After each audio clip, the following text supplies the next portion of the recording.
안녕하세요. 김성길 목사와 함께하는 천국의 이정표 27번째 시간입니다. 지난 시간까지는 다니엘서를 통해서 나타난 천국운동의 역사를, 천국운동의 이정표를 우리가 살펴봤습니다. 잘 기억하시죠? 자, 2장, 7장, 8장, 9장, 10장부터 12장까지. 제목만 한번 다시 살펴보시면 2장은 세계 역사를 중심으로 한 천국의 이정표, 그리고 7장은 적그리스도를 중심해서, 그 다음에 8장은 구약의 마지막 때 나타나는 적그리스도, 그리고 예루살렘 성전, 구약의 마지막 때입니다. 세계가 사분화되는 것. 자, 그 다음에 이제 9장은 예루살렘 성전을 중심으로 한 천국의 이정표.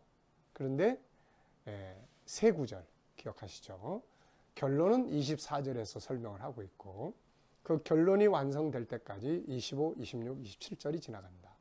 25절은 돌아가서 성전 짓는다. 그리고 메시아가 오시고, 그 다음에 26절은 메시아가 십자가에 죽고 성전이 무너지고, 성전을 무너뜨린 바벨론 제국, 로마 제국도 무너진다. 세계는 끝까지 전쟁이 있게 된다. 그리고 이제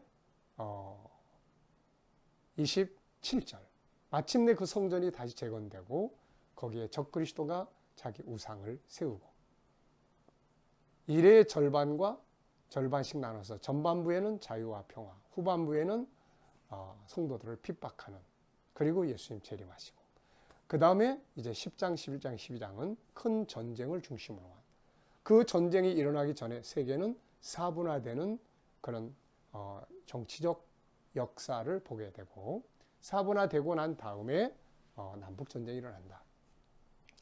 세계가 내수로 나눠지는데 핵심적인 것은 남방왕, 바로 이스라엘이 그 땅으로 돌아오는 일입니다. 그래서 이런 상황들이 이루어지는 또 시대적 상황들을 우리가 쭉 살펴봤습니다. 이제 중요한 것은 예수님의 예언, 예수님의 천국운동의 이정표가 이 다니엘서하고 어떤 관계가 있느냐? 틀리냐? 같으냐? 이 같을 수밖에 없는 거죠. 다만 다니엘이 살았던 바벨론 시대로부터 시작을 해서 예수님 초림, 재림, 이걸 이야기하고 있고, 신약 시대는, 예수님 시대는 이제 예수님 오셨습니다. 그러니까 다니엘서 9장으로 말한다면은 25절은 이미 지나간 거고, 예수님 시대는 이제 26절의 시대가 이제 시작되는 바로 그런 이제 시대죠. 자, 그래서 내용은 똑같습니다. 다니엘서의 맨 마지막은 성도가 기업을 얻는 거고, 예수님의 예언의 맨 마지막도 하나님 나라를 기업으로 얻는 것이에요. 자, 그렇기 때문에 다니엘서를 이미 우리가 이제 공부를 했으니까 이런 이야기들이 예수님의 예언서 속에는 어떻게 또 나타나고 있는지 이것만 확인을 하면 되겠습니다. 자, 그러면은 마태복음 24장, 25장의 이제 예언서를 우리가 다루기 전에 먼저 몇 가지 기본적인 것들을 우리가 다시 한번 살펴보고 진행하도록 하겠습니다. 자, 먼저 보시면은 이 주의사항이 있어요. 주의사항. 이 주의사항이 뭐죠? 네, 우리가 천국의 이정표를 다룰 때 주의사항 세 가지 말씀드렸는데, 그 첫 번째는 뭐였어요? 반드시 천국을 잘 알아야 된다. 천국의 역사. 그래서 앞에서 이야기했던 천국 이야기를 7부작으로 이루어진 천국의 역사를 먼저 알아야 된다. 왜냐하면 천국의 이정표는 그 천국의 역사가, 천국운동의 역사가 완성되는 것이 언제냐, 그 이야기거든요. 그러니까 천국운동을 하는 사람들, 하나님 나라를 믿고 사모하는 사람들은 항상 그게 제일 중요해요. 그러면 언제 완성되지? 언제 이 나라가 임하지? 이게 이제 제일 중요하잖아요. 그래서 먼저 하나님 나라, 그게 이제 목적지니까요. 목적지에다가 초점을 두지 않고, 목적지에다 초점을 두지 않고 과정에다 초점을 두면 이제 문제가 크죠. 그래서 항상 목적지에다가 중심을 둘 수 있도록 하나님 나라 바르게 알아야 된다. 자, 그 다음에 이제 두 번째는 따로따로 떼어놓지 마라. 따로따로. 자, 따로따로. 네. 다니엘서, 마태복음 24장, 25장, 요한계시록. 근데 이거를 그냥 앞에 거 안 하고 계시록만 공부해. 이거는 계시록을 방황하게 만드는 원인이 되는 거예요. 그래서 항상 예수님의 예언서는 여기서부터 여기까지. 네. 다니엘의 예언은 여기서부터 여기까지. 그러니까 예수님의 예언이 다 이 안에 들어있어요. 계시록의 예언은 여기서부터 여기까지. 그러니까 계시록의 예언도 여기 다 들어있는 것이죠. 예수님의 예언도 다니엘 속에 다 들어있는 거죠. 그래서 다니엘서를 먼저 충분히 공부를 하고 나면 이제 쉬워질 거예요. 앞으로 이야기하는 건 어려울 게 아니에요. 다니엘서의 내용만 잘 기억하고 있으면 이제 다 이해할 수 있는 거예요. 그래서 따로따로 떼놓지 마라. 자, 세 번째는 날짜나 절기나 또 비유나 또 숫자나 이걸 중심으로 풀지 마라. 네, 사건을 중심으로. 사건을 중심으로 보면 된다. 이 세 가지 주의사항 기억해 두시기 바랍니다. 자, 그 다음에 이제 두 번째로 우리가 이제 기억해야 될 것은 예수님이 세상에 오신 목적이 뭐예요? 천국운동이에요. 우리를 죄에서 구원하시고 하나님의 나라를 기업을 얻게 하시려고. 이건 처음에 하나님께서 천지 만물을 창조하실 때 계획하셨던 그 계획을 완성시키는 것이죠. 그래서 예수님께서 세상에 오셔서 천국운동을 이제 하셨습니다. 자, 그래서 예수님의 천국운동은 세 가지로 이루어졌었다. 이렇게 말씀드렸죠. 기억나시죠? 자, 첫째는 말씀으로 증거하는 거예요. 회개하라, 천국이 가까이 왔느니라. 말씀으로 증거하셨어요. 두 번째는 그 나라를 경험하게 했습니다. 경험.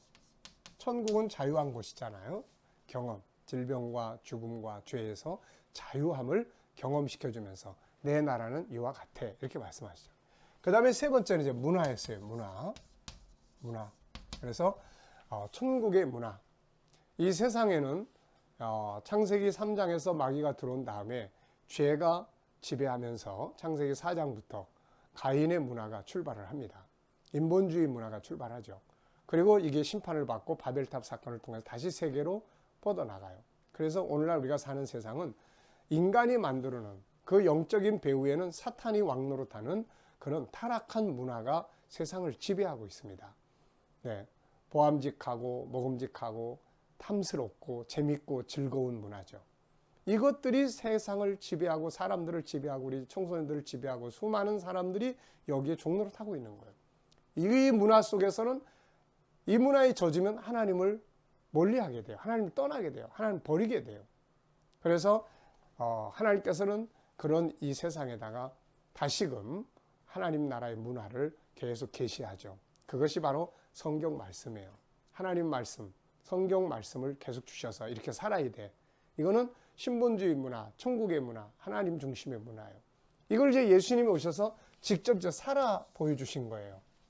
천국은 이런 곳이야. 사람은 존귀한 것이야. 천국은 거룩한 것이야. 하나님이 중심이 되는 곳이야. 천국은 생명이 중요한 곳이야. 뭐 이런 이제 다양한 문화들을 직접 보여주신 거잖아요. 그래서 이 세 가지를 통해서 그분의 나라, 예수 그리스도의 나라, 하나님의 나라를 세상에 증거해 주셨던 거예요. 자, 그러면 이제 우리가 마태복음 24장, 25장을 통해서 계시된 내용을 알기 위해서는 이 구조를 조금 이해할 필요가 있습니다. 마태복음의 구조예요.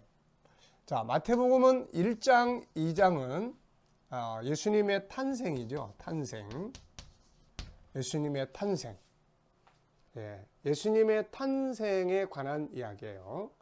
자, 그 다음에 이제 3장으로부터 시작을 해서 이제 23장까지. 이것은 예수님의 천국 운동의 이제 시작, 사역이에요, 사역. 그래서 이 세 가지가 말씀 전파하시고 자유를 경험하게 하시고 그 나라의 문화를 보여주시는 이 사역이 이제 3장에서부터 23장까지 이제 진행이 되는 거예요. 23장까지. 이 속에서 천국을 증거하시고 경험하게 하시고 천국의 문화들을 보여주신 겁니다, 이게.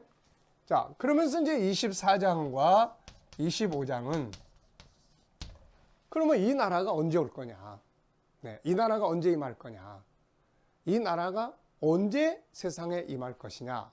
이 부분을 이제 다루신 거예요. 그래서 천국의 이정표, 이정표를 이제 말씀하십니다. 여기서. 그러니까 이제 요 내용이 다니엘서 속에 어떻게 들어있는지를 보시면 돼요.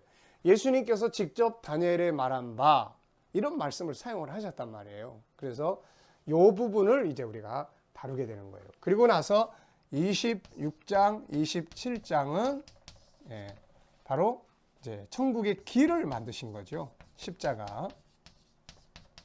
십자가. 그래서 천국의 길을 만드신 것입니다. 그게 십자가예요. 예수님이 천국 운동을 열심히 하셨어요. 천국의 이정표를 통해서 이제 언제 그 나라 운동이 완성되는지까지 다 보여주셨어요. 근데 이거 안 하셨으면 하나님 나라 갈 수 있는 길이 없는 거죠. 그래서 26장, 27장은 하나님 나라의 길을 만드신 것입니다. 야, 저기 봐봐. 저렇게 좋은 곳이 있어. 야, 너무 좋아.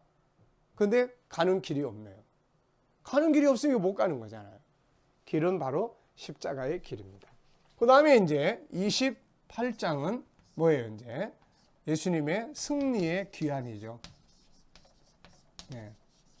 하나님 나라에서 오셔서 그 나라 운동을 이 땅에서 완성하시고 이제 그 나라로 이제 돌아가시는 그 승리의 귀환이에요. 이게 이제 마태복음의 구조입니다. 그래서 이런 구조를 이해를 하고 왜 이 말씀, 천국의 이정표가 여기에서 다뤄지고 있느냐. 당연하잖아요.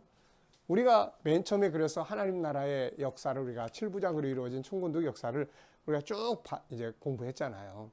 그 공부하고 나면 당연히 질문이 하나 생겨요. 그 나라는 언제 완성이 되지? 언제 임하는 거야? 하나님 나라 운동은 언제 완성되는 거야? 그래서 천국의 이정표를 그 다음에 이제 공부를 하게 되는 거예요. 그러니까 예수님도 이 땅에 오셔서 천국의 운동을 열심히 하셨어요. 이 세 가지로 말씀 전파하시고 회개하라, 천국이 가까웠다. 또 치유와 자유, 죄에서 자유함을 주시고 죽음에서 자유함을 경험하게 하시고 그리고 문화를 보여주시면서 그 나라를 세상 앞에 드러내신 것이죠. 그럼 이제 그 나라를 이렇게 가르쳤으니까 당연히 그 다음에는 그 나라가 언제 오는데요? 그렇게 좋은 나라가 언제 임하는데요? 이런 질문이 나오는 거죠. 그때 예수님께서 그 나라가 임할 때까지의 이야기를 쭉 하셨는데 이게 바로 다니엘서 속에 들어있는 요 부분이라는 거죠. 요 부분. 그래서 다니엘서를 이미 다 공부하신 분들은 예수님의 예언을 보면은 이 부분 여기서부터 요 이야기네. 들어있는 건 이거고 더 보완된 건 이거네. 자, 우리가 지도를 볼 때 어느 지역을 이제 가잖아요. 그러면은 이제 지역을 볼 때 처음에는 이렇게 길게 넓게 볼 때는 전봇대만 하나씩 이렇게 딱.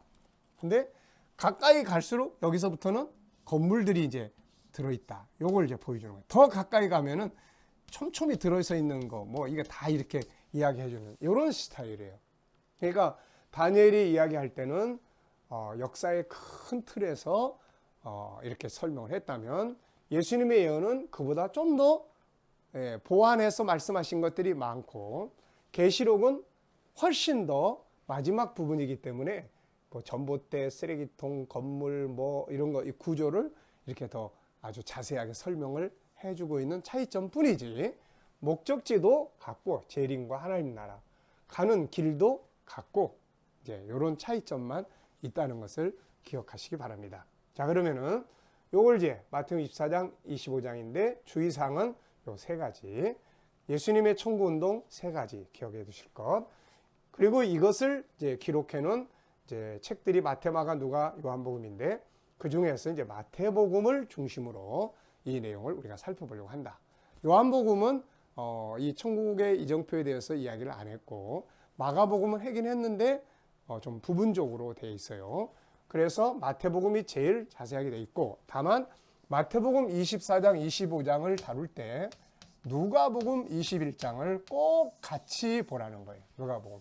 왜냐면은 여기서 여기까지 예수님의 예언인데 누가복음에서 시작점을 이야기를 해요. 누가복음에서.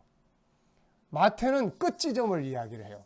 그러니까 마태만 복음만 보면 오해할 수 있는 부분들이 좀 있고 누가복음만 보면 또 끝이 안 보이고 이런 상황이에요. 그래서 참 오묘하게도 이렇게 누가복음 21장을 보면 시작점이 보이고 마태복음 24장을 보면 끝지점이 보인다. 그래서 마태복음 24장, 25장을 공부할 때는 꼭 누가복음 21장을 같이 살펴보면서 비교하면서 연구를 하시면 된다 하는 것입니다.